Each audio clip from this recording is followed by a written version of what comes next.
Jamiyat orasidagi barqarorlik, ijtimoiy sheriklik, do'stlik tamoyillariga zarar keltiradigan mafkuraviy xurujlardan biri millatchilik yoki mahalliychilikdir.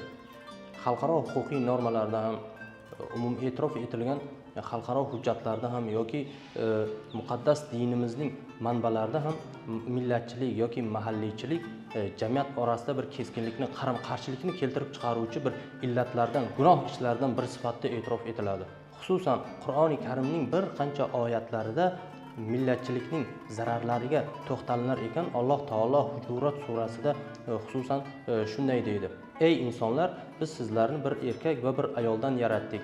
Bir-birlaringiz bilan o'zaro tanishishlaringiz uchun biz sizlarni turli xalq va qabilalar qilib qo'ydik. Yoki Oli Imron surasida Alloh taolo firqalarga bo'linmang deb buyuradi. Shu bilan bir qatorda aytib o'tishimiz mumkin, O'zbekiston Respublikasining yangi tahrirdagi Konstitutsiyasi 19-moddasida ham O'zbekiston Respublikasining hamma fuqarolari millati, tili, dini, ijtimoiy kelib chiqishdan qat'iy nazar qonun oldida teng ekanligi alohida e'tirof etilgan.